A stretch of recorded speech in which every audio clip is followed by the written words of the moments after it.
अब हम उन स्टेप्स को कवर करना शुरू करेंगे जो कि हम अपने कमर्शियल प्रिंटिंग के वर्कफ्लो में समझते हैं। अगरचे हमारे पास सबसे अहम चीज़ हमारा डिज़ाइन का साइज़ होता है, लेकिन हम यहाँ ये फ़र्ज़ कर रहे हैं कि आपको अभी कमर्शियल प्रिंटिंग के मुतालिक मालूमात हासिल नहीं है, इसलिए पहले डिज़ाइन डिस्कस करने के बजाय हमने मुनासिब समझा कि हम पहले पेपर साइज़ को डिस्कस करें। अगर अभी तक आप अपने नॉर्मल प्रिंटर से प्रिंट लेते रहे हैं तो उसमें ज़ाहिर है कि आपको एक स्टैंडर्ड पेपर साइज़ मिलता है जो कि A4 साइज़ होता है या लीगल साइज़ होता है, जो कि आमतौर पर हम अपने प्रिंटर्स में इस्तेमाल करते हैं। लेकिन जब हम कमर्शियल प्रिंटिंग वर्कफ्लो में जाते हैं तो वहाँ हमें छोटे साइज़ के पेपर्स दस्तयाब नहीं होते, आमतौर पे बड़े साइज़ की शीट्स दस्तयाब होती हैं, जिनको हम लेके अकॉर्डिंगली अपने डिज़ाइन की रिक्वायरमेंट के मुताबिक उसकी कटिंग करवाते हैं, जो कि हमने देखा कि यहाँ हमने बताई हुई है, जो कि फाइनल स्टेज होती है। लेकिन उससे पहले भी हम बड़ी पेपर शीट्स को कटिंग के प्रोसेस से गुजारते हैं। अभी क्योंकि कटिंग के प्रोसेस को हम डिस्कस नहीं कर रहे, पेपर साइज़ की तरफ हमारी तवज्जो है, तो इसलिए यहाँ ये वाज़ेह करना मकसूद है कि जो डिज़ाइन आपने करना हो उसमें आप पहले ये चीज़ देख लेते हैं कि आपको कौन से साइज़ दस्तयाब है। इस चीज़ की वजाहत करने के लिए कि कौन से पेपर्स हमें आमतौर पर दस्तयाब होते हैं और किस तरीके से हम बड़े साइज़ की शीट्स लेके अपने प्रोजेक्ट्स के लिहाज से उनको कटिंग करवा के इस्तेमाल करते हैं, हम यहाँ कोरल ड्रॉ पे आ जाते हैं ताकि हम बेहतर तरीके से अपने इस कॉन्सेप्ट को समझ सकें। जब आप कोरल ड्रॉ को ओपन करते हैं तो आप देखते हैं कि आपके पास एक स्टैंडर्ड साइज़ पेपर का आपको नज़र आता है। जो भी चीज़ इस पेपर के ऊपर आप डिस्प्ले करते हैं, आपके प्रिंट आउट में A4 साइज़ के ऊपर वो आपको प्रिंट हुई भी नज़र आती है। आप देख रहे हैं कि इस पेपर का size by default 8.5 by 11 inches यहाँ डिफ़ाइन हुआ है। लेकिन जब हम कमर्शियल प्रिंटिंग के लिए जाते हैं तो हमें बड़े साइज़ की शीट्स दस्तयाब होती हैं। वो ये 23 बाय 36 इंच की एक बड़ी शीट थी। आप यहाँ फ़र्क देख सकते हैं कि आपका सिंपल जो A4 साइज़ है उसकी निस्बत ये शीट साइज़ में कितनी बड़ी है। थोड़ा सा जूम आउट करके आपको दिखा रहे हैं ताकि बेहतर तरीके से नज़र आ सके। ये आपका स्टैंडर्ड A4 साइज़ है, कमोबेश तकरीबन आपका यही साइज़ होता है A4 का। और ये वो शीट साइज़ है जो कि हमें कमर्शियल प्रिंटिंग वर्कफ्लो में दस्तयाब हुई हमारे प्रोजेक्ट की रिक्वायरमेंट के लिहाज से। अब इस शीट पर जो हमने डिज़ाइन करना था उसकी रिक्वायरमेंट A4 साइज़ थी, जो कि आम दस्तयाब पेपर से मुख्तलिफ थी।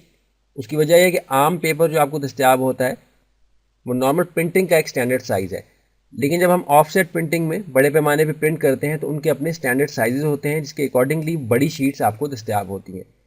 अब इस बड़ी शीट को A4 साइज़ में करने के लिए हमें इसकी कटिंग करवानी थी। बड़ी शीट जो हमें मार्केट से दस्तयाब हुई वो 23 इंचज़ बाय 36 इंचज़ उसका साइज़ था, जिसको कि जब हमने हाफ़ किया यानी सेंटर में से अगर इसको काटें तो आप देखें जो साइज़ आपके पास आएगा वो 11.5 बाई 36 इंचज़ होगा।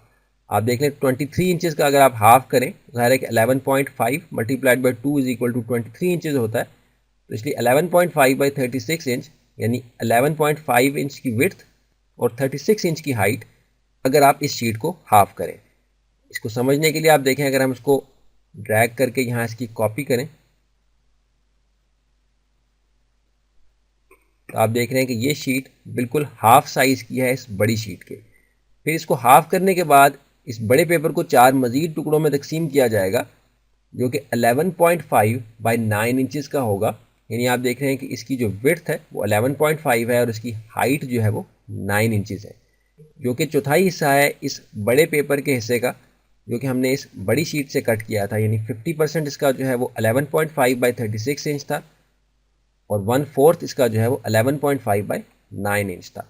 तो ये वाला स्टैंडर्ड A4 साइज़ हमें दस्तयाब हुआ हमारी कमर्शियल प्रिंटिंग के लिए, जो कि हमने अपने डिज़ाइन के लिए इस्तेमाल करना था। यहाँ बिल्कुल कंफ्यूज होने की ज़रूरत नहीं है, क्योंकि ओवरऑल ये जो कॉन्सेप्ट हमने यहाँ समझा है इसका मकसद हमारे रिक्वायरमेंट के लिहाज से, जो कि हमने डिज़ाइन डिस्कस करना है, पेपर को देखना है। अगर आप किसी भी और साइज़ का डिज़ाइन करना चाहते हैं तो उसके लिए मुनासिब ये है कि आप पहले जाके अकॉर्डिंगली मालूम कर लेंगे कि किन साइज़ की शीट्स दस्तयाब हैं। हमने यहाँ जो शीट डिस्कस की वो हमारे उस डिज़ाइन के हवाले से थी, जो कि अभी आगे चल के हमने देखना है, जो कि आपको बताया कि 23 इंचज़ बाय 36 इंच की शीट थी, जिसका 50% जो है वो 11 इंच बाय 36 था और 8th हिस्सा जो है यानी इस बड़ी शीट का 8वां हिस्सा जो है वो 11.5 बाई 9 इंच था। तो हमारा रिक्वायर्ड साइज़ जो है वो 11.5 बाई 9 इंच है, जो कि हमने एक बड़ी शीट जो कि 23 इंच बाय 36 इंच की थी उससे हमने कटिंग करवा के हासिल किया। यहाँ आप देख रहे हैं कि इस डायग्राम के आखिर में जो आपको कटिंग मशीन नज़र आई है वो स्टेज 1 के ऊपर पेपर साइज़ डिटर्मिन करते हुए भी आप इस्तेमाल करते हैं, यानी अपना पेपर परचेज़ करके जहाँ आपको कटिंग मशीन दस्तयाब होती है। कमर्शियल प्रिंटिंग वर्कफ्लो में जब आप जाते हैं तो वहाँ आपको बड़े साइज़ की कटिंग्स की फैसिलिटी दस्तियाब होती है, जो कि आप कुछ पैसे दे के उनसे अपने बड़ी शीट्स को कटिंग करवा लेते हैं अपनी रिक्वायरमेंट के लिहाज से। तो सबसे पहले हम अपने डिज़ाइन के साइज़ के लिहाज से पेपर डिटर्मिन करके उसकी कटिंग करवाते हैं। लेकिन ये उस वक्त होगा जब डिज़ाइन आप ऑलरेडी कर चुके हैं। जब आप पहली दफ़ा इस वर्क फ्लो में से गुजरेंगे तो फिर आप पहले पेपर साइज़ देख लेंगे, लेकिन अदरवाइज़ आमतौर पे काम करते हुए हम पहले डिज़ाइन फाइनल करते हैं, क्योंकि हमें पेपर साइज़ ऑलरेडी मालूम होते हैं। उसके बाद हम पेपर परचेज़ करते हैं। अब हम अगले लेसन में अपनी डिज़ाइन की फ़ाइल को डिस्कस करना शुरू करेंगे, जिसके लिहाज से अभी हमने पेपर साइज़ को देखा है।